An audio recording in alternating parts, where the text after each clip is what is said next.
Olá, tá começando o 110º episódio do Área de Trabalho da Gigahertz, patrocinado nessa semana pela ExpressVPN. Quem tá falando aqui é o Marcos Mendes, e assim como toda semana, a Bia Kunz e Garota Sem Fio também tá por aqui. Tudo bom, Bia? Tudo bem, Marcos? Olá, pessoal. Minha voz já tô melhor, então espero que eu não fique tão ofegante na gravação desse episódio, viu? Pô, aí na quarta-feira passada, você falou, tô ofegante, etc. Eu falei, então vamos gravar 2 podcasts? A gente gravou de manhã o Área de Trabalho e à noite, pra sair na sexta-feira, o Área de Transferência. Como é que foi, Bia, participar do ADT? Ai, nossa, então, eu tava achando que eu não ia dar conta mesmo, né? Mas como eu passei o dia em casa, aí eu fico quietinha, não gasto todo o meu fôlego, deu tudo certo, foi um papo super divertido. E a gente engatou aí o assunto do Jonathan Haidt, né, dos livros dele que a gente comentou aqui, e foi um papo bem legal, né, e a visão do Coca, a visão do Rambo também sobre esses temas, ficou um papo super bacana, então eu recomendo que vocês assistam e acompanhem, tá? Boa, o link vai estar na descrição. Como o Coca acabou lendo também o Geração Ansiosa, eu falei, então beleza, a gente chama a Bia, eu leio também o livro, a gente conversa sobre isso, fiquei bem orgulhoso do nosso progresso durante o papo. É típico do ADT. Não resolvemos nada, mas o papo foi interessante. Vai ter o link na descrição. Vocês vão poder acompanhar e digam pra gente o que vocês acharam. E, enfim, a gente vai ter mais papo sobre livro, tanto aqui quanto também no ADT, na verdade. Tem livro na agulha aqui pra gente falar a respeito dele. A gente comentou na semana passada do livro do Cal Newport, né, o Minimalismo Digital. E, enfim, ele vai entrar aqui como um dos follow-ups também, mas link na descrição. Quero começar já com os follow-ups aqui sobre as últimas semanas e sobre dicas de ferramentas de backup, né, que a gente tinha comentado, etc. O Alexandre Custódio deu a dica do Sync Back Free. Ele falou que é gratuito, permite copiar arquivos em ambas direções, né, restaurar facilmente, executar programas antes e depois da execução de perfis, agendar backups e outras coisas também. Ele aceita FTP e a versão Pro tem acesso a serviços de nuvem. Ele deixou o link, né, eu vou deixar aqui na descrição. E ele falou que depois de ter os perfis criados, só espetar o HD externo, manda executar, ele compara as diferenças e mostra o que mudou e ele só confirma. Bem prático. Já vou dar uma conferida, Alexandre. Vamos ver se... Eu ainda não terminei ainda de fazer minhas configurações, a saga do PC que continua. Porque como eu falei pra vocês, né, eu voltei da greve, aí é tolada de trabalho acumulada com estudo, bem quando deu aqueles paus com o computador. Então tem coisa do Mac que eu ainda não passei pro PC, por exemplo, toda a galeria do finado iTunes, né, que eu ainda tinha lá, usava, tava tudo organizadinho, né, ainda tenho que passar pra cá, então tem muita coisa e eu ainda tô decidindo como é que eu vou fazer o meu sistema de backup de arquivos, de sincronismo de arquivos. Então, toda sugestão que está chegando agora é bem-vinda e eu agradeço a você, Alexandre, por essa sugestão aí que eu já estou dando uma conferida. Boa, e também sobre backups, o Cristiano Borges, que comprou, Bia, um Xing Ring, ele falou, influenciado aqui por a gente, comprou um Come, a Come falou que tinha que patrocinar vocês, né, do tanto de gente aí que vocês estão impulsionando as vendas no Brasil. Mas de backup, ele tinha respondido uma dúvida do Gabriel Pérez há alguns episódios sobre Dropbox, SSD e etc. E ele mandou um feedback pra gente, né? Que você pediu mais evolução lá do caso dele. E ele falou que tem mais arquivos no Dropbox do que espaço total no disco do Mac, né? Então, o que ele vinha fazendo era sincronizar algumas pastas, deixar todo o resto no Dropbox, mas ele não achava que era a solução ideal, ter só uma cópia na nuvem, que nem é cópia, né? Nuvem do backup, aquilo tudo. Sim. E por isso, ele passou a buscar uma opção de ter uma cópia física e uma na nuvem. Comprou um SSD externo, mas não queria deixar sincronizado o SSD no Dropbox para não deixar ligado lá, gastando o SSD à toa, né, a vida útil, desgaste, etc. Então ele falou o seguinte, estou pensando aqui em deixar essa cópia total do Dropbox no SSD externo e gerar uma pasta para fazer sincronização seletiva no Mac. Assim, tudo que eu estou trabalhando no momento, eu deixo sincronizado com o Mac lá no Dropbox e quando finalizo, eu uso constante desse arquivo, literalmente faço o arquivamento, deixando uma cópia no Dropbox e outra no SSD externo. Ele falou que não sabe se é exatamente isso que ele vai bater o martelo para fazer, mas me pareceu uma opção sã, um jeito mais simples de preservar o SSD, mas ainda assim manter o backup. Não, eu acho que você deveria deixar sincronizada as coisas com o Dropbox, sim, o sincronismo diário aí, ou então de preferência em tempo real, né? Dá para fazer isso. e deixa o teu SSD mais para um backup semanal, assim, de todo o disco. Ele seria mais uma cópia extra, né? Porque o backup você já tem, já está na nuvem, está tudo lá. Eu acredito que qualquer problema, ou se você precisa de algum arquivo na emergência, você não vai plugar o seu SSD. Eu acredito que você vai catar direto na nuvem em primeiro lugar, por questão de praticidade, né? Então, poupa aí também o seu tempo e poupa também a vida útil do seu HD externo, né? Faça um backup semanal ali e o seu problema está resolvido, tá, Cristiano? Obrigada pelo seu feedback. Boa, eu tenho feito uma coisa muito parecida. Eu uso, acho que eu já comentei, eu vou só refrescar rapidinho para quem não escutou, quem não lembra, né? Eu uso o Dropbox como a minha pasta, ela é local e no Dropbox de tudo que eu estou trabalhando nesse momento, então tudo das gigahertz, edições, etc. Terminei, eu jogo para um arquivo e eu arquivo, né, tem uma pasta aqui de arquivar, projetos passados, etc. E isso também vai parar num SSD externo. E aí quando o meu Mac ele tem 500 GB de espaço, né, quando ele começa a acabar, eu migro tudo, né, que estiver faltando lá para o SSD externo, livro esse espaço aqui no Mac e estou convivendo bem com isso, mesmo porque assim, o que eu tenho mais de arquivo, o que eu preciso manter mesmo, etc., são as edições da Alura, porque aqui na Gigahertz a gente concluiu que o que a gente vai precisar do arquivo aberto do episódio 83 do Hora de Trabalho? Não precisa, né? A gente editou, tá no ar, tá tudo certo, tá resolvido, não tem muito o que fazer, né? Então os da Alura eu mantenho lá os arquivos abertos, afinal é deles, não é meu, né? Então, mas tem funcionado bem, quando eu fazia coisa com agência, até freelas também, era mesmo esse esquema, né? Se eu tô na rua, sei lá, tô sem o Mac, preciso acessar alguma coisa, que bom que o trabalho que tá em curso, eu deixei no Dropbox, acesso lá pelo telefone, sei lá, e envio, edito o que precisar, se for um documento editável. Então essa conclusão a qual o Cristiano Borges chegou é bem parecida aqui com o que eu vinha fazendo já e funciona super bem com esse asterisco de um SSD e o backup lá tem um prazo de validade. Não é ser, mas é quando esse SSD vai falhar. Então vale mais pra frente, a hora que isso estiver rodando lisinho, pensar num segundo plano de contingência, caso esse primeiro acabe dando errado. Boa. Não, excelente. E quem usa Mac, né, é tudo tão redondinho, fica tudo tão certinho. Backup não é sofrimento. Agora eu vou descobrir no Windows se eu vou sofrer ou não. Que eu queria muito que funcionasse as coisas como funcionava, como eu fazia no Mac, né? Que eu expliquei pra vocês, o Time Machine. Todo sábado eu fazia minha manutenção aqui. Era só plugar e esquecer da vida. O Mac cuidava de tudo, né? Então eu vou tentar fazer alguma coisa com o Windows aqui. Ainda não fui atrás não decidi ainda se eu uso algum HD que eu tenho aqui. Eu preciso ver as coisas que eu tenho guardadas, se eu compro outro. Mas agora tem taxa extra no AliExpress, né? Então, lascou.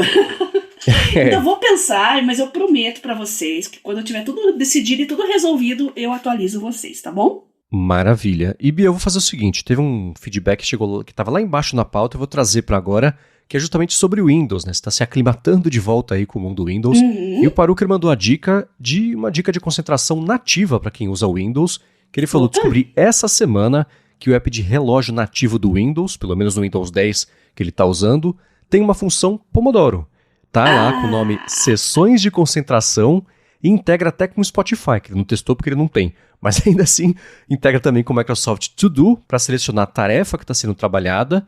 Então, para quem usa o método Pomodoro de concentração e é do time nativo, pode ser uma opção. Olha, cheguei na frente, viu? Isso eu já descobri e tá aqui nos meus widgets, inclusive.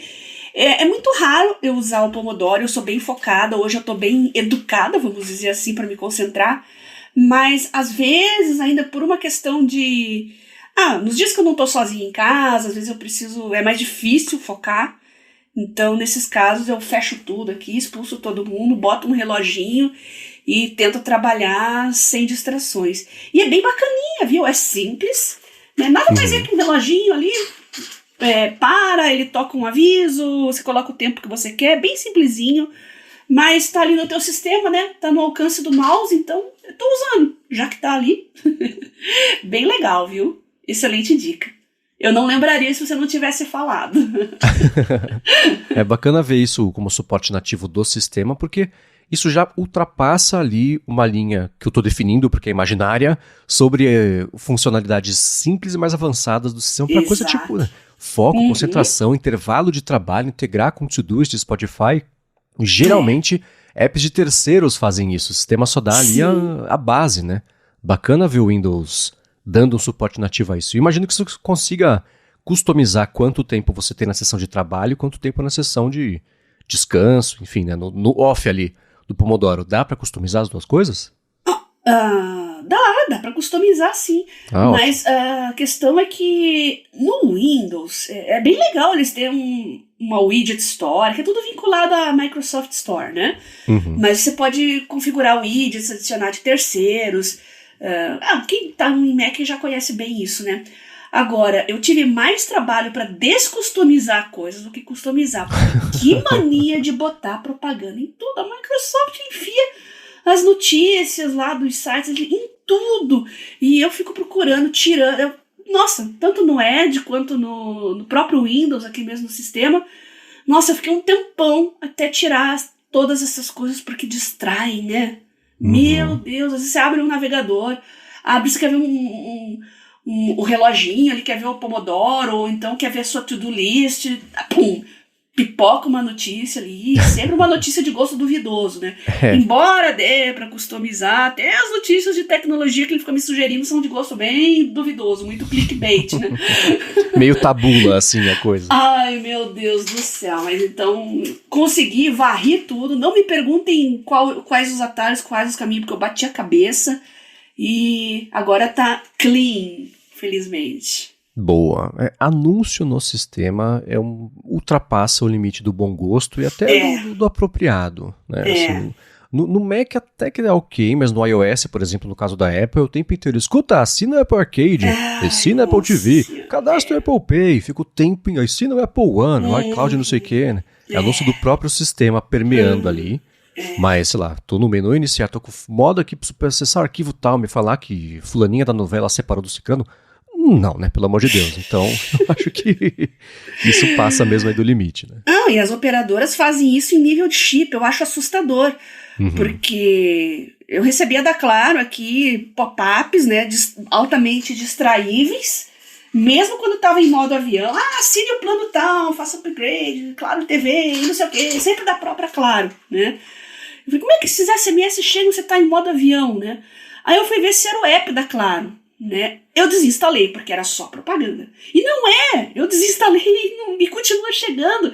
Então eu acho que é algum aplicativozinho do chip que ele notifica via sistema, e aí não virei esse troço do avesso, não consigo desativar de jeito nenhum. Eu acho que só ligando lá, mas eu não tô com paciência pra ligar e mandar parar a receber propaganda, porque olha... É porque assim, você tem um trabalhão pra desativar tudo, desligar. Só que sempre que você muda o seu plano, ou cancela, ou assina, faz algum ajuste, é como se todas aquelas opções que você tinha de não receber anúncios voltassem pros padrões de fábrica, vamos dizer assim. Então eu já percebi isso, eu faço upgrade, durante a pandemia eu fiz downgrade, porque eu quase não estava usando o celular, né, estava em casa. Nossa, foi um inferno, foi no meio do ano, 2020, um inferno, mas estava tudo tão quietinho e começou aquele spam de novo. Sorte que eu estava com tempo livre, né, e eu consegui, né, trancado em casa aqui, consegui entrar em contato, entrei no negócio da Anatel lá para não perturbar, fiz de tudo e sossegou, né. Mas aí acabou a pandemia, voltei lá pro meu plano antigo, né, com um pacote de dados maior, começou tudo de novo. Sem contar a banda larga, né, desde que eu botei fibra aqui, é um inferno todo mundo oferecendo fibra. Então, gente, vocês têm que entender que quando vocês fazem upgrade, troca de plano, mesmo dentro da mesma empresa, é como se voltasse ao zero, e isso tudo é feito para irritar a gente. Nossa, toma um tempo de vida, porque você precisa reservar minutos do seu dia para cuidar de uma coisa que deveria ser simples, né? Então fica aí a minha bronca para as operadoras. Se alguém souber um jeito mais fácil de lidar com isso, gigahertz.fm/feedback. Agora, Bia, voltando a falar sobre o lance dos anéis, né? Porque esse engatou como, assim como o teclado engatou no ADT como assunto perene, que despertou muito interesse do pessoal e abriu a carteira de todo mundo, os Xing Rings e diferentes anéis também despertaram o interesse do pessoal. O Ricardo, ele tinha comprado um Comi R06 E ele tinha dado um feedback, você também falou, vai mandando pra gente como é que tá e etc. Ele falou que o uso tá cada vez mais confortável, né, acostumando lá a usar o anel no dedo, apesar da grossura. A bateria tem durado aí uns 3 a 4 dias. E ele falou como faz plantões, ele consegue ter um bom acompanhamento dos períodos que ele tá acordado, dormindo, legal. e não tem notado discrepâncias. Um ponto importante sobre isso a gente vai falar já, mas no caso dele tá funcionando. E ele diz, né, conclui, é importante salientar que o movimento dos dedos podem alterar a quantidade de passos. Como eu digito muito no dia a dia, eu notei que os meus passos estão diferentes aí do Apple Watch e assisti a alguns vídeos que chamavam atenção para esse fato, e foi isso que o Arthur de Vigir falou também. Ele falou que essa diferença aí de contagem de passos entre o anel, anéis inteligentes em geral, me parece, e o pedômetro do relógio ou do telefone, ele falou que viu um pessoal comentando que isso pode acontecer mesmo, né? Confundir exercício com passo, com digitar e coisa assim, que o Marques Brownlee, o MKBHD, fez um teste com o anel da Samsung e notou também essa diferença, mas não chegou a deixar claro que podia ser a digitação. E o pessoal do Escolha Segura, vai ter aqui na descrição, usou, testou também o Come, acho que foi o R02, e também chegou a essa conclusão. Tá aparecendo bastante review agora do anel da Samsung, né? E praticamente todo mundo tá falando disso, né? Todo mundo tá comparando aí com o Apple Watch, com outros sisteminhas, o Samsung Watch. E realmente tá dando diferença. Faz sentido, né, gente? Às vezes você tá parado, você não tá necessariamente andando, mas você tá mexendo o braço pra lá e pra cá. Quando você tá lavando louça, por exemplo, né, você mexe o braço um monte de vezes. E eu agora tô com o meu segundo anel, né? Chegou segunda-feira. É o menor de todos, né? Mesmo assim, ele ficou grande no dedo anelar. Então eu tô usando ele no dedo do meio. E o indicador, ele ficou que muita gente recomenda o indicador, mas pra mim, eu confesso que eu não gosto muito não. Mas ficou muito apertado, muito desconfortável, e então eu deixei aqui no dedo médio, ficou bem ajustadinho, e eu tô até olhando aqui no aplicativo. Eu tô pondo ele à prova mesmo, né, medindo de meia hora batimento, saturação, além dos passos e do sono, né. Tá medindo direitinho, de meia hora, então é sinal que ele tá bem ajustado, tá bem certinho. Como eu disse, eu não acho desconfortável, mas eu tô acostumada a usar anéis nos dedos, né?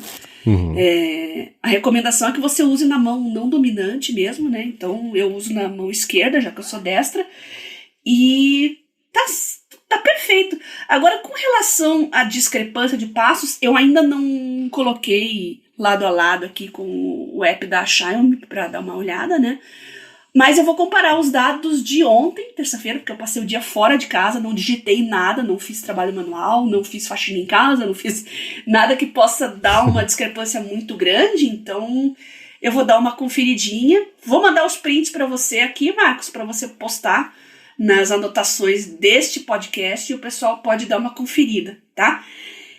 Eu vou mandar especificamente os dados de ontem, 30/7, tá? Porque eu caminhei, peguei Uber, fui no médico, o que mais que eu fiz? Cheguei aí em loja, fui no mercado, então andei bastante, então mexi bastante os braços, mas andando bastante também. Então, vamos ver o que vai acontecer. Aí vocês vão poder comentar, dar uma olhada e comparar com o de vocês, tá bom? Boa. Maravilha. Que bom que você chegou rápido de novo, né? Foi o quê? Umas 2 semaninhas, né? Nem isso, 10 dias. Bem legal. E tem sido assim, aliás, eu vou trazer um feedback e comentar em seguida, né? Tem sido interessante ver a diferença entre desempenhos entre diferentes pessoas e o jeito que a pessoa usa, outras formas de acompanhar também, né? O Nicolas falou que um dos melhores youtubers aí de dados biométricos lançou um review medindo todo o Samsung Ring, vai ter link na descrição. Aliás, não conhecia esse youtuber, é que eu vou passar a acompanhar. O vídeo é muito completo, muito detalhado. E aqui o Nicolas segue, ele faz um bom paralelo com o Oura Ring 3 e o Apple Watch também, né, comparando ali o Samsung Ring, e faz uns testes. Bicicleta indoor, com o punho parado, ou seja, mais fácil de medir, né? Bicicleta outdoor também, com o punho mexendo, que é mais difícil de ler. Falou que é muito bom o canal, dá uma aula de estatística. E assistam ao vídeo, mas o resumo do resumo é: para medir exercícios, o anel não pareceu ser muito bom. Ele compara sempre com um dispositivo Aí é até injusto, né? Mas se o anel se propõe a fazer isso, tem que fazer direito, né? Então ele compara com dispositivos mais avançados, né? Seja aquela... Uma espécie de cinta que o pessoal usa na altura do peito para medir mesmo o batimento cardíaco, chama Polar, alguma coisa, não lembro. E usa relógio também, pulseira, para medir o sono, que eu vou falar já já. Tem um que ele usa uma cinta na cabeça também. São dispositivos mais voltados, específicos para fazer essas coisas. Mas, de novo, né? Se o anel fala que faz, tem que fazer direito. Então, para medir exercícios, ele falou, putz, não foi bom. Ele mostra o desempenho coletado pelo Samsung Ring e sobrepõe com o gráfico de algum outro sensor biométrico. E, putz, tem hora que não parece a mesma pessoa medindo as duas coisas, né? Ele fica bem diferente. Para medir os batimentos cardíacos durante o sono, foi bom, né? O desempenho ele comparou ali com outro dispositivo. Então, se ele está parado, se ele está quieto, aí funciona melhor do que ele fala. Até comenta, na bicicleta, sei lá, se na hora que eu estava fazendo muita força, eu apertei muito ali no guidão e aí mexeu um pouquinho, né, na distância do sensor, sei lá, não funcionou.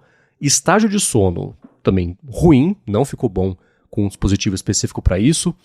Temperatura, né? Ruim também. o anel da Samsung, ele falou assim, deu uma diferença grande entre a medição no dedo, que é uma extremidade, teoricamente seria mais fácil de medir, e a medição do torso. Não. Extremidade não é legal para medir temperatura. Tá muito sujeito a temperatura externa e tal. Então o ideal é colocar num lugar mais escondidinho. Então isso eu já tava imaginando mesmo, já tava esperando. Falou que não foi bacana. Então tanto a medição aquela de testa, infravermelho lá, quanto de torso também não rolou. Variação da frequência cardíaca durante o exercício. Ruim também, né? Ele até mostrou o FTP, que é uma métrica de bicicleta, que é Functional Threshold Power. Também não rolou. Então, o que deu para concluir do vídeo dele que é o seguinte, né? Se você quer... todos esses dispositivos são um bom começo, mas para depender disso mesmo, aí vale a pena você ir atrás de um outro dispositivo que acaba sendo mais caro, né? Você pega esses Combi Ring, R$100. O próprio Oura Ring, 3 paus aqui no Brasil, né? Não sei quanto que é lá fora, mas também não deve ser mais caro que a Combi Ring, que deve custar $5, né? Deve ser uma coisa assim, né? E se você partir para pulseiras, relógios, o benefício é que vai medir melhor, né? E nos gráficos, todos que ele mostra, o Apple Watch acaba ficando lá para cima, tem uma outra pulseira da Huawei também que fica lá para cima, umas pulseiras específicas de esporte que eu nem conhecia as marcas, não vou conseguir lembrar aqui. E vai caindo um pouquinho, aí tem os relógios, sei lá, aí vem os relógios da Samsung, do Google, mas anel mesmo é um hobby. É interessante, é legal, é divertido, é diferente, porém dá para melhorar. Eu entendo, faz sentido todas essas colocações aí. Eu vou ver esse youtuber que ele recomendou, já abri o link aqui, eu também não conhecia, mas eu vou ver porque eu gosto de explicações mais técnico-científicas das coisas, eu sinto falta desse tipo de conteúdo. Sim. Eu sei que não tem apelo, é difícil, né? Mas eu sinto falta desse tipo de conteúdo. E eu já tinha falado para vocês que as minhas expectativas para wearables nunca foram em busca de precisão, mas sim busca de análise de padrão e aquilo que sai do padrão. Ainda que não seja igual do relógio, de um dispositivo mais dedicado, tudo aquilo que sai do padrão, ele deveria emitir um alerta, fazer alguma coisa. Esse para mim é o pior problema dos anéis até agora, é não ter nenhum tipo de alerta. Né? Esse realmente é o que me fez pensar se eu iria para um anel da Samsung e tal. É um investimento alto, então possivelmente não. Até agora eu não migraria. Talvez eu compraria um Galaxy Watch, algum com medidor de pressão. Ainda estou pensando sobre isso, mas eu queria alguma coisa que realmente me avisasse se os batimentos saem do padrão, se a saturação sai do padrão, se a pressão... esse aqui não mede pressão, né? A pressão dele é estresse, na verdade. Mas eu gostaria que tivesse alertas e avisos, e o Marcos é a prova viva que isso é importante, é interessante. Todo mundo conhece a tua história, né, Marcos? Exatamente. Foi acordado no meu aniversário com o alerta. Vai pro hospital que você tá estranho. E tava mesmo, o coração tava com fibrilação atrial e deu pra corrigir sem maiores problemas, né? Então, já se pagou umas 10 mil vezes. Exatamente. Então, eu queria realmente que tivesse, talvez, né, no futuro, não sei, mas essa primeira geração aí de anéis inteligentes ainda são ainda tem muito que melhorar, ainda tem muito campo para crescer. A parte bacana de estar no começo é que você, né, se empolga com tecnologia nova, vê as possibilidades, mas a parte ruim é isso, tá no começo, né? Ainda dá pra melhorar muito. Eu consigo imaginar que isso não é que vai ser fácil, mas vai ser relativamente rápido de corrigir, de melhorar, conforme mais pessoas forem usando e eles forem tendo feedback para conseguir ajustar, aperta o algoritmo aqui, mexe ali, etc. E esses feedbacks, né, eu acho que é importantíssimo isso, né? Se o anel ele vai ser um coletor de biometria de tudo que ele puder, o processamento disso no telefone com alertas quando for importante tem que ser uma coisa que faz parte do pacote. É o mínimo, entre aspas, que você tem que oferecer. É isso, né? Se você está coletando, tem que ter um motivo, né? E o que eu vejo, e eu vou voltar para o lance da Apple porque é o que eu acompanho mais de perto, é o que mais tem feito coisa, eu acho também, né? Que tem saído, eles lançaram nos últimos 2 anos, nesse ano de novo vai chegar no WatchOS 11, uma série de formas de você acompanhar as métricas, sei lá, de sono, de frequência, de temperatura e não sei o que, e o seu VO2 Max, tudo centralizado para você ver essas tendências. E eu acho, me parece que se tiver alguma alteração, uma coisa muito diferente aí do seu padrão, ele vai te alertar. Escuta, nas últimas 2 semanas, essa e essa métrica aqui mudaram. Se você não mudou nada, dá uma espiadinha. Acho que esse vai ser o potencial de todo vestível, né? Esse olhar mais de longo prazo. Pode estar até unindo isso agora com possibilidades por IA generativa e outras formas de IA que estão evoluindo também, né, de machine learning para interpretar esses sinais e dar saída nisso. Então, a boa notícia é que está meio no começo, isso só. É a má e a boa notícia, né, que está meio no começo. Cada wearable, dependendo do lugar onde ele fica, no seu dedo, no seu pulso, ou lentes de contato, já estavam falando até em fazer lentes de contato para diabético. Eu acho que não adianta, você quer medir inúmeras variáveis de saúde num único lugar, você não vai ter resultados bons. Eu acho que para o futuro, para quem quer mais precisão, vai ser ter um wearable focado para alguma disfunção sua, tá? Por exemplo, se você tem alguma alteração cardíaca ou de pressão arterial, o anel é legal. Eu mesma faço uma palpação aqui, eu sinto a artériazinha aqui passando nesse meu dedo, pulsando. Então, eu já deduzi que a medição ali funciona legalzinho, né? Mas para outras coisas, eu acho que vão surgir outros wearables e as pessoas vão escolher conforme aquilo que elas querem dar um pouquinho mais de atenção. Acho que o futuro vai ser por aí. Faz sentido. Nos digam o que vocês acham, a experiência de vocês, sigam comentando a experiência de vocês com os anéis, porque tem uma questão também, né, de que esse uso ultracientífico é para um perfil mais específico, no dia a dia mesmo. Tirando o lance dos passos, né, que o pessoal da Escolha Segura falou, no fim do dia eu bato meus 10 mil passos com a pulseira da Xiaomi. Chegou esse anel aqui, na hora do almoço tinha batido já os 10 mil. Então não dependam disso para uma métrica muito precisa, mas de todo o resto é interessante deixar a tecnologia escutando, porque acho que isso pode ser útil lá na frente de uma forma ou de outra, né? Eu tava conversando com um amigo, o Gordo Geek, que agora ele é Magro Geek, né? Ele comprou vários dispositivos aí, especificamente para diabetes, né? E ele ficou meio viciadão em micromonitoramento, né? Ele falou, que dá valor tal. Eu expliquei para ele, não adianta, o teu metabolismo muda muito durante o dia. Aqueles números que a gente conhece, que a gente aprende, depois de 8 horas em jejum, de manhã cedo, sem se alimentar, um padrão muito específico, e ainda assim ele não é preciso também, como por exemplo uma curva glicêmica, assim, que dá um panorama mais real. Então esses micromonitoramentos diários, assim, às vezes você pega um monte de dados que não faz sentido entre si, não quer dizer que a medição está errada, mas o que você vai fazer com aqueles dados? Como é que você vai interpretar aquilo ao longo do dia, né? Então, não é um problema dos dispositivos, é uma questão do nosso metabolismo mesmo, que é extremamente dinâmico. Então, eu acredito que para diabetes, assim, precisa acertar mais os ponteiros, ainda criar métodos. Eu acho que ficar monitorando ao longo do dia não é uma coisa legal, ainda mais para leigos, assim, né, que não sabem o que fazer com aqueles dados. Então, nossa, tem tanto campo para crescer nessa parte de wearables, gente, olha, é uma coisa muito legal, mas ao mesmo tempo a gente está naquela fase, né, Marcos, que a gente coleta toneladas e teras de informação e não sabem do que fazer com aquilo.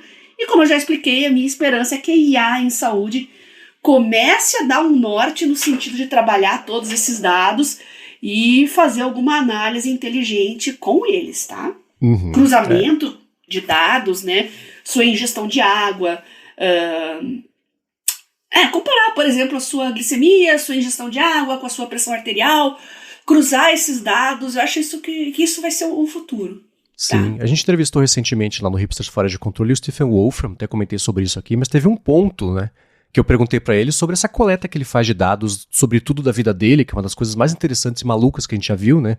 Ele registra quantas tecladas ele dá por dia, quantas vezes ele aperta o backspace, e aí ele consegue comparar se ele tá mais cansado, menos cansado. Ele falou, eu fui coletando a vida inteira esse monte de dados. Agora, dá pra usar a IA generativa pra coisas, e dá pra fuçar, e dá pra ver. Ele falou, o que eu tô vendo aqui, por exemplo, né?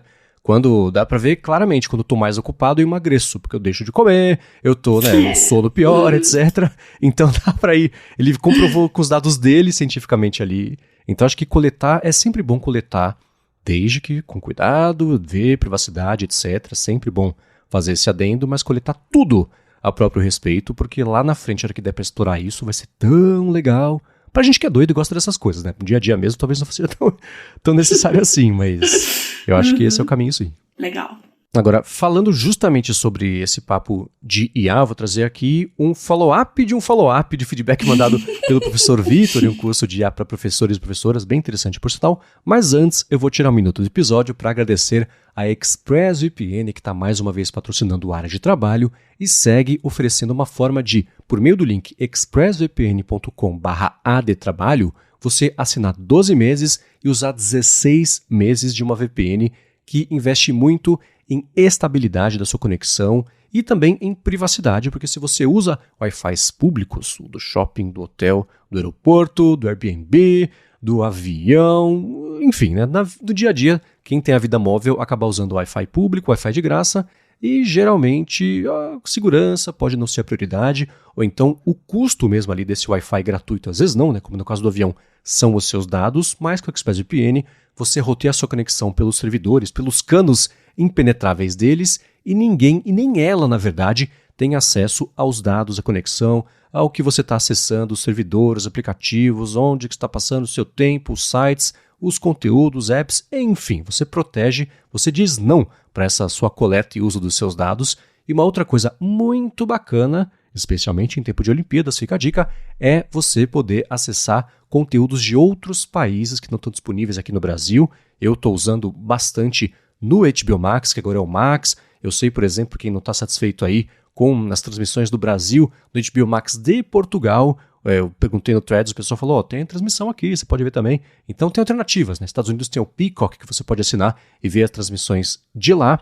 E se você for em expressvpn.com/adtrabalho, você vai ter primeiro um mês de graça para experimentar a ExpressVPN, ver como é fácil colocar no telefone, no tablet, no computador, na TV, dependendo do modelo, na Apple TV, que é como eu uso todo dia, no roteador da sua casa, se você quiser. E aí, se você assinar o plano anual, ao final dos 12 meses, você já usou de graça, você usa 12, ao final disso tem 3 meses extras antes de você renovar a sua assinatura, mas tem que ser por meio do link expressvpn.com/adtrabalho. Muito obrigado, ExpressVPN, pelo patrocínio de mais esse episódio do podcast e pelo apoio a toda a Gigahertz. Eu sempre falo de segurança, proteção para sua família, né? Colocar lá um serviço de VPN no seu roteador faz uma diferença enorme, e ExpressVPN vai deixar sua família mais segura. Mas eu quero chamar a atenção para o que o Marcos falou, que realmente a quantidade de conteúdo que não tem disponível para a gente. Olha, muita gente acha que a internet é acesso universal e restrito em qualquer lugar, e não é bem assim. Volta e meia eu tô atrás de algum documentário, alguma informação que não tem nos serviços de streaming daqui, então é sempre um acesso mais complicado, às vezes para tomar conhecimento desses conteúdos são também por estrangeiros, então olha, faz uma diferença enorme. Você vai ter um mundo efetivamente aí nas suas mãos para qualquer tipo de conteúdo. Muito obrigada ao pessoal da ExpressVPN por dar essa oportunidade aí aos ouvintes do Área de Trabalho. Obrigado, e vamos lá, faz umas semanas o professor Victor mandou uma mensagem sobre um curso que ele estava desenvolvendo, né, com vídeos para ensinar professores e professoras como usar as ferramentas de IA para melhorar o workflow. A gente recebeu perguntas, pede para o professor Victor mandar para a gente o link, né, quero saber também. E ele falou, finalizei o último módulo, fiz o upload na Udemy, cada um fala de um jeito, já foi aprovado, e ele mandou para a gente um link que dá 50% de desconto, fica pela metade do preço o curso dele, vai estar aqui na descrição. E ele falou o seguinte, né, que é imensamente grato não só pelo espaço, mas pelo que a gente ajudou ele a compilar aqui as ferramentas e que professores desde o infantil até ensino superior podem utilizar. Ele falou que espera que ajude os colegas aí e que a gente consiga trazer um dia a dia mais produtivo para todo mundo. Então vai estar na descrição o link. Obrigado, professor Victor, pela gentileza de ter mandado o link já com desconto e aproveitem. Legal, tô abrindo aqui, tô dando uma conferida. Muito boa a sua iniciativa, adorei. Eu vou fazer seu curso, eu vou assistir para poder recomendar ainda com mais propriedade, tá bom? É importante que vocês também divulguem. Eu acho que quem tá mais atrasado nessa questão de ainda é professor, e eu acho ainda por questão... Não, vamos colocar professor em segundo, e primeiro é profissional de comunicação. A gente tá nesse barco, né, Marcos? Convive com jornalista e tal. Tá bom, vou colocar em primeiro lugar. Mas é por pura questão de preconceito e informações equivocadas que circulam na mídia.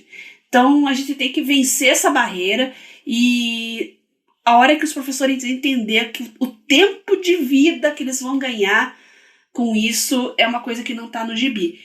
O valor de hora-aula que um professor ganha é quando ele está dentro da sala de aula, né? Mas e todo o trabalho que ele faz além da sala de aula, como é que fica? Você tem que otimizar esse tempo, fazer o seu tempo render da melhor maneira possível. E a IA, com certeza, é o caminho mais rápido para alcançar seus objetivos, tá?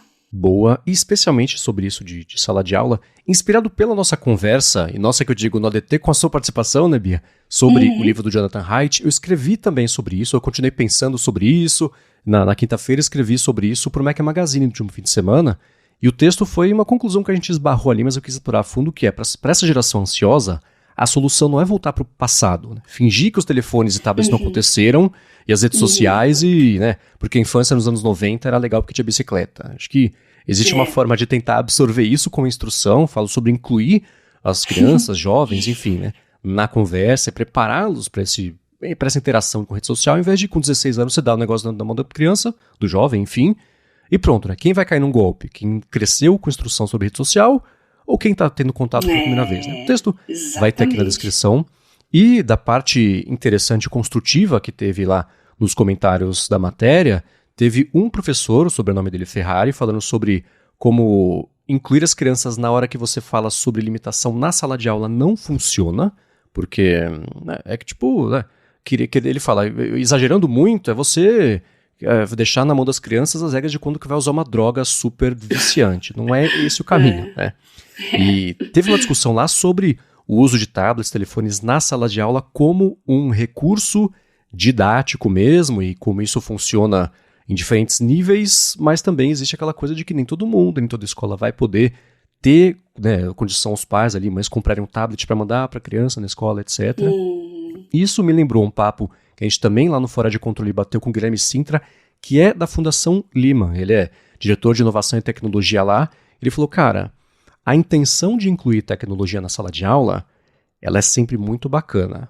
Mas você pega na aula, criança, lá cada criança, 30 na sala, cada um tem um tablet. Você preparou a aula, beleza, vai começar, aí o tablet da Aninha não ligou. Aí você vai lá resolver o tablet da Aninha, aí do Pedrinho deslogou. Aí você vai resolver, vai fazer o login, né? E mesmo com a pessoa lá de TI na sala para resolver, já comeu 15, 20 minutos de uma aula de meia hora, 45, então estragou completamente o plano de aula, né? Então, existem esses pormenores, que não são tão pormenores assim, que a gente tem que levar em conta também para esse uso em sala de aula. Exatamente. Essa ideia de adotar a tecnologia, ela é excelente, mas tem tantos porém... É que nem os anéis, né? Tem tantos poréns ainda que talvez não seja o momento certo de fazer isso, ou dar um tablet na mão de cada criança também não seja, ou cada jovem, cada estudante, vocês entenderam, né? Não seja o caminho. A tecnologia, a possibilidade existe, mas não é só porque tem que fazer. A gente viu alguns exemplos aí de como só funciona no papel esse tipo de coisa, né? Infelizmente. E eu tô rindo aqui porque eu tô lembrando, tempos atrás virou uma febre, assim, de muita escola fazer propaganda, né? Aquelas lousas inteligentes, e cada aluno ali com um laptop, com um tablet. Lembram daquele EEE-PC? Que era aquela proposta de trazer um ultra portátil, super baratinho nas salas de aula. E hoje eu tô rindo, por quê? Porque a gente sabe que tecnologia em sala de aula, se não tiver uma proposta pedagógica robusta por trás, é pura perda de tempo, né? Mas como o marketing funcionava muito bem, né? Muito pai ficava impressionado, assim, nossa, a escola é altamente tecnológica, eu sou um lesado com tecnologia, eu quero que meu filho não seja como eu. Então eles são facilmente fisgáveis por esse tipo de marketing.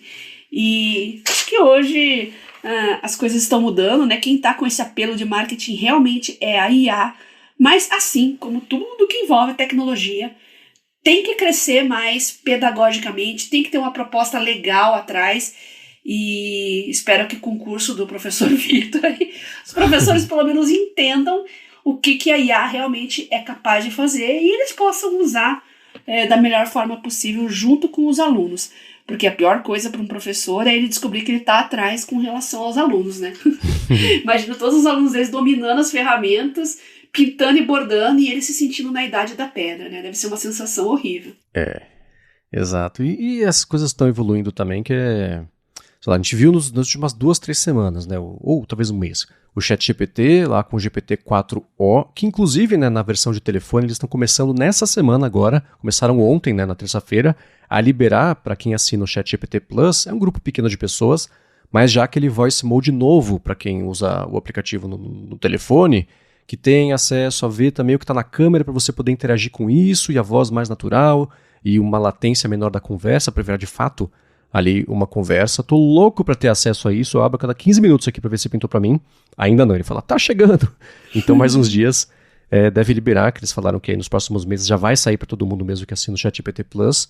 Então tem isso, você vê outros modelos, né? O Llama, que acabou de ganhar a versão 3.1, que é muito superior, inclusive em múltiplos idiomas, né? E não só em inglês, como era a versão 3. A versão 3 ele foi treinado com 95% dos materiais em inglês e 5% todo o resto de idiomas do mundo. É claro que o desempenho não ia ser tão bom. Em português era bem ruim, inclusive. O 3.1 eles deram muito mais foco nisso. Tem um modelo lá que tem 405 bilhões de parâmetros, né? Além dos de 80 e de 7 bilhões que já existiam. Então tudo isso para falar o quê? Que está tudo isso evoluindo rápido a ponto de que você prepara um plano de aula com um modelo. A hora que você vai dar aula daqui a 3 meses, já tem um modelo mais eficiente, mais rápido, um novo. Você vê os modelos específicos sobre programação em matemática também, né? A Mistral lançou um modelo chamado Mathstral recentemente, que tem um foco só nisso. O Google anunciou na semana passada um modelo que eles fizeram também de matemática, que chega num nível de medalhista de prata em Olimpíadas de Matemática para a solução de determinados problemas. Então isso tudo é muito bacana ver acontecendo, e quem achar uma forma de integrar isso na sala de aula de um jeito que seja eficiente, mas que não fique preso a um modelo, porque o modelo atualiza, você tem que refazer a aula, né? Eu acho que vai acabar se saindo bem, saindo na frente, e um ponto de partida pode justamente ser aqui, esse curso do professor Victor. Obrigado de novo pelo link, pela gentileza de mandar o link com desconto. Espero que seja útil para todo mundo, e mandem para ele o feedback, mas para a gente também, como é que vocês forem usar isso aí na sala de aula, que a gente adora, como vocês estão ouvindo, falar sobre isso. Legal. A gente fala um pouco do Llama, do Gemini, mas eles também estão crescendo muito, né? Claro que o ChatGPT tem uma vantagem, principalmente de tempo e de investimento, né?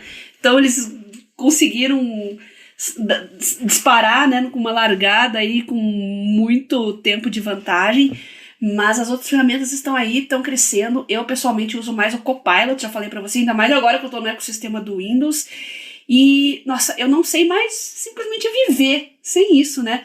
Eu estava preparando um projeto aqui sobre câncer, e especificamente câncer com origem, mutação numa determinada enzima lá num inibidor de EZH2, tal. É uma coisa, um tipo de câncer muito específico, e eu consegui fazer isso numa tarde de domingo. Consegui pesquisar artigos, sintetizar os artigos para diferentes tipos de câncer, escolhi um determinado tipo de câncer ali em que eu vou trabalhar, e eu fiz isso numa tarde de domingo, uma coisa que eu levaria acho que uma semana para ler, procurar todos esses artigos. Então eu já dei uma fuçada, uma peneirada, e a partir do que eu peneirei com a IA já resumiu cada um deles para mim, e aí sim eu fiz a escolha de quais artigos eu realmente leria na íntegra. E foi fantástico, porque realmente todos os artigos que eu consegui selecionar estavam dentro do que eu queria buscar. Então, é uma coisa que eu não sei mais viver sem, e o tempo de vida que eu ganho com isso, olha, ainda mais que eu fiquei doente, fiquei de cama, tô tendo que colocar meu trabalho em dia, e eu posso dizer que tô conseguindo colocar tudo em dia, sem estresse e sem sobressaltos. Trabalhar de forma inteligente, olha, a gente não se imagina mais como é que conseguia fazer essas coisas pouquíssimo tempo atrás, 2 anos atrás, na pandemia, por exemplo, né? Imagina. Eu fico comparando muito a forma como eu trabalho hoje com a forma que eu estava trabalhando durante a pandemia e como a gente cresceu, como a gente evoluiu. Sim. Nossa. Exato, é outro planeta, né? E um último ponto sobre essa evolução de IA, você vê, por exemplo, o Google com o Gemini, ou Gemini, né? Que eles estão com a janela de contexto de 2 milhões de tokens na versão Pro, a versão Flash está com 1 milhão, né?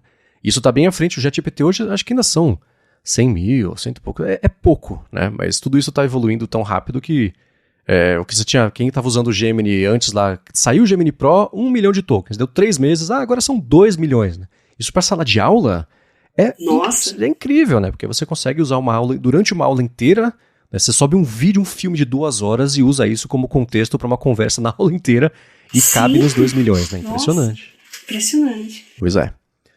Agora, Bia, a gente falou na semana passada sobre o livro, né, do minimalismo digital como é que ele chama? Cal Newport, exatamente.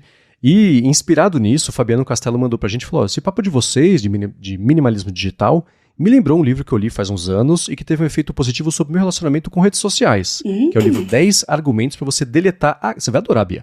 10 argumentos pra você deletar agora as suas redes sociais, do Jaron Lanier. Falou que é mais radical que os livros do Cal Newport, mas a maior parte dos argumentos são excelentes aí, pontos de reflexão.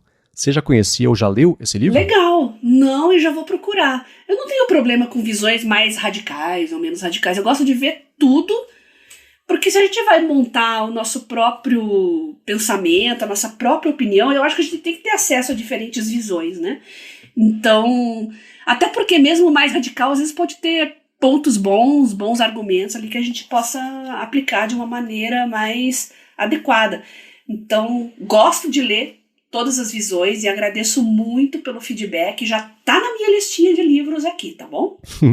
E isso, eu quis trazer esse assunto porque, colado nisso, você mandou, eu não sei se alguém te mandou, se você selecionou e mandou pra gente falar, de uma matéria que saiu... Não, o Adolfo Neto mandou, achei aqui, desculpa, Adolfo Neto. Ele mandou pra gente uma coluna de opinião do International Journal of Science, lá da Nature, e que fala sobre o tempo para pensar, a importância do tempo para refletir, especialmente em situações de pesquisa científica, etc. Ele fala sobre como e-mails, mensagem, isso faz parte da vida de pesquisa científica, mas ao mesmo tempo isso distrai até mais, talvez, do que no dia a dia de um trabalho que não envolve essas tarefas, né? Ele falou que quem pesquisa deveria, na verdade, estudar esse tipo de impacto na própria ciência que está fazendo, ou usar isso como ponto de partida para fazer uma pesquisa, e defende que esse tempo para pensar, para refletir, devia fazer parte do processo científico. Eles citam, porque eu estou colando assim, isso aqui com feedback do Fabiano Castelo, porque ele cita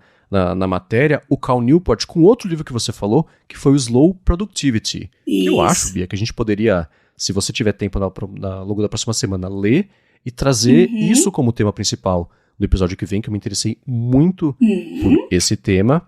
E voltando aqui só a essa matéria da Nature, eles falam o seguinte, para pesquisa, imagina que caos que seria até pesquisadores falando assim, escuta, tá aqui o meu Time Report, investidores que deram milhões de dólares, eu passei não sei quantas horas pensando. As pessoas falam, você tá brincando com a minha cara, né? Você passou no Fortnite, tá falando que você tá pensando.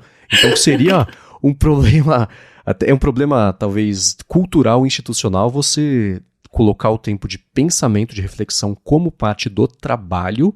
E eu pensei em juntar isso tudo e perguntar para você, Bia, qual que é a importância, que tempo que dá, como é que você inclui a reflexão sobre um problema, mas passiva, ou ativa, na verdade, né? Você não fazendo nada, você está ativamente refletindo sobre o que você tem que fazer, como é que isso entra na solução de problemas, no seu dia a dia. Tem uma coisa que eu gosto muito, a vantagem de você não ter mais carro, né, não dirigir mais, é andar bastante a pé. Eu gosto muito de andar a pé, às vezes até sem fone, ou então com fone só isolando o ruído, assim, quando você tá num lugar muito barulhento e tal.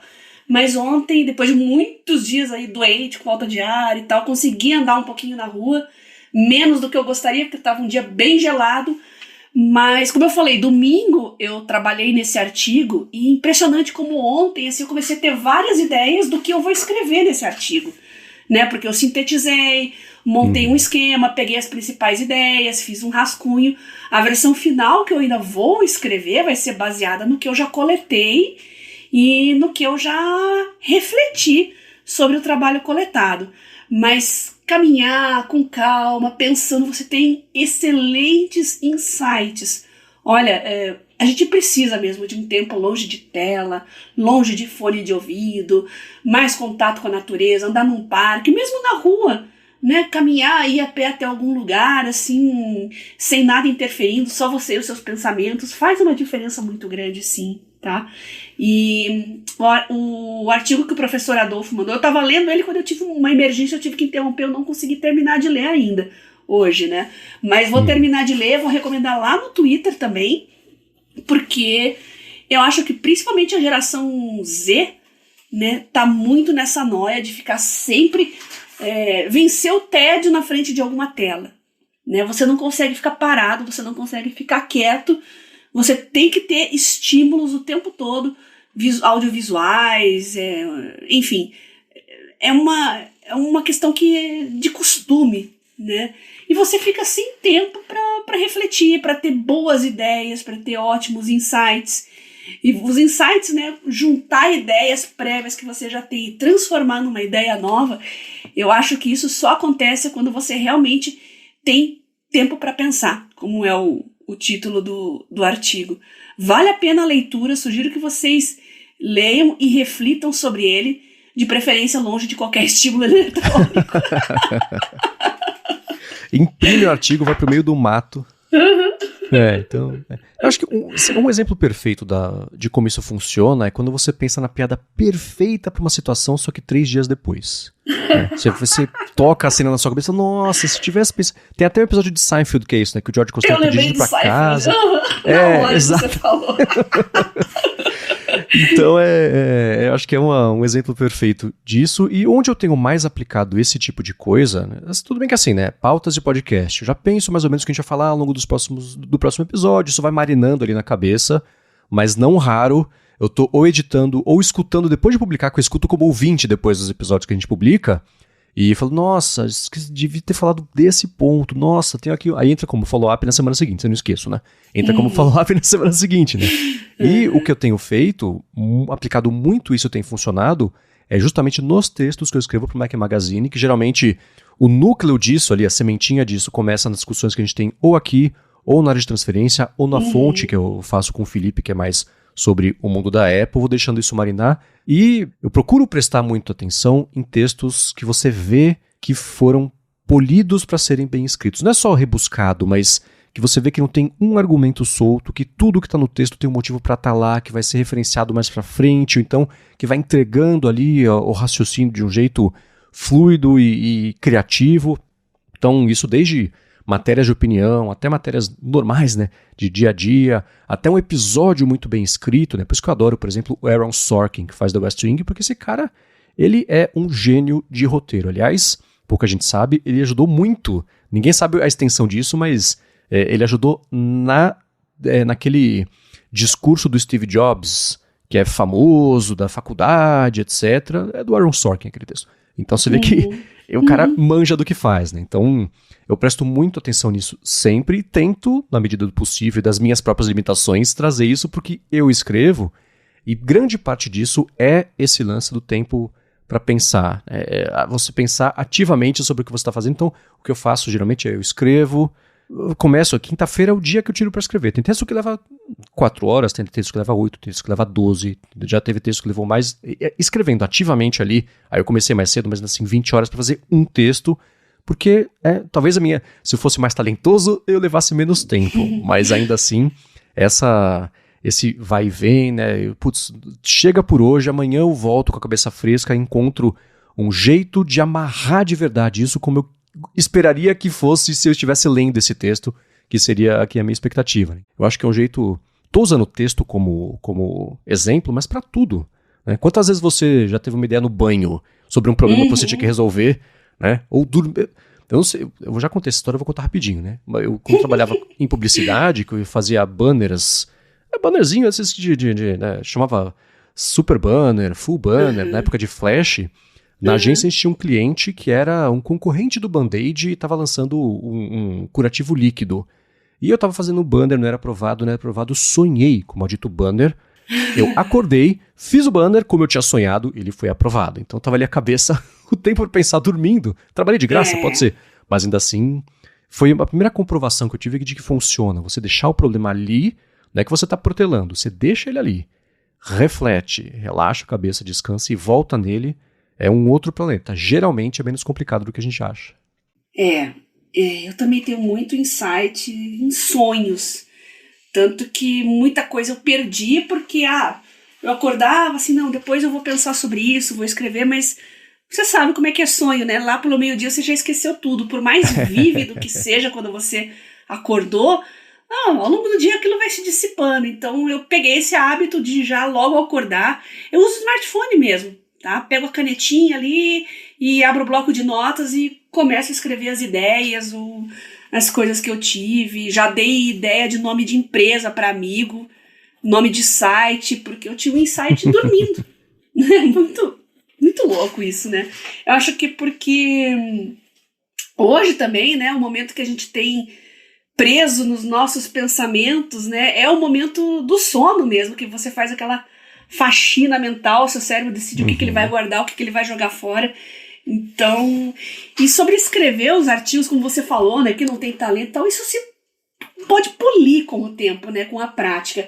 A minha preocupação com relação a isso é o público, porque eu tenho a impressão que esses tempos mais longos, leituras mais detidas, mais elaboradas, parece que é uma coisa que está entrando em extinção. As pessoas gostam de fast food até para consumir artigos hoje em dia, né?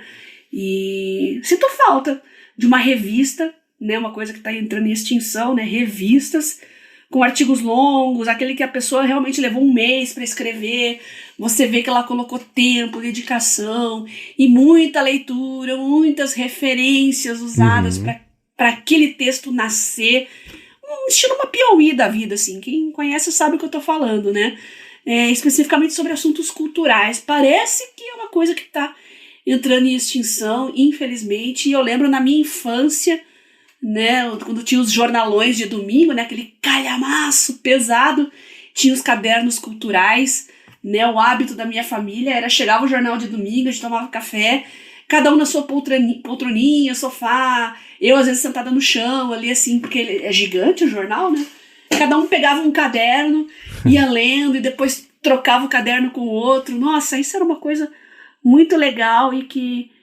a tecnologia, infelizmente, matou. E a gente tem que resgatar com uma roupagem moderna, porque é muito importante, gente. Fast food de conteúdo. Bom, a gente tá vendo as consequências aí, né? Bolhas radicais, menos inteligência, pessoas com menos capacidade de elaborar raciocínio. Então a gente tá pagando preço por isso e a gente deveria dar um jeito de resgatar esse tipo de coisa, viu? Legal que você esteja preocupado com isso, Marcos, porque é realmente para um público diferenciado, viu?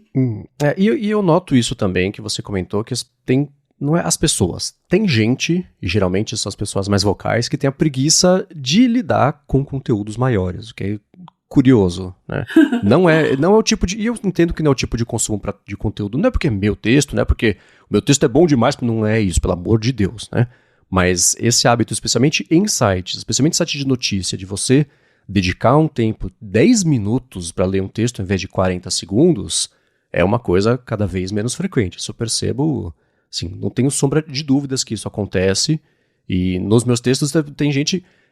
Tem um parênteses rápido. Tem uma galera que, quando eu comecei a escrever para o Mac Magazine, eu escrevi sobre como tem muito fã, especialmente do Elon Musk, que confunde macheza e hombridade com ser babaca e ser escroto, né? Que são coisas diferentes, mas muita gente confunde isso, a agressividade com sou macho, né? E as pessoas passaram o último ano confirmando essa minha impressão nos comentários. Essas pessoas que vão reclamar do texto independente só porque aí sim sou eu escrevendo, geralmente uma das críticas é: nossa, que texto comprido, vou botar o chat GPT pra resolver, botou IA pra escrever.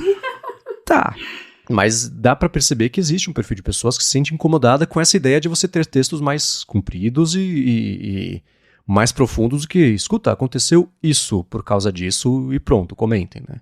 Mas a perfis e perfis, o neologismo, né? Textão veio disso, né? É um termo com uma conotação negativa.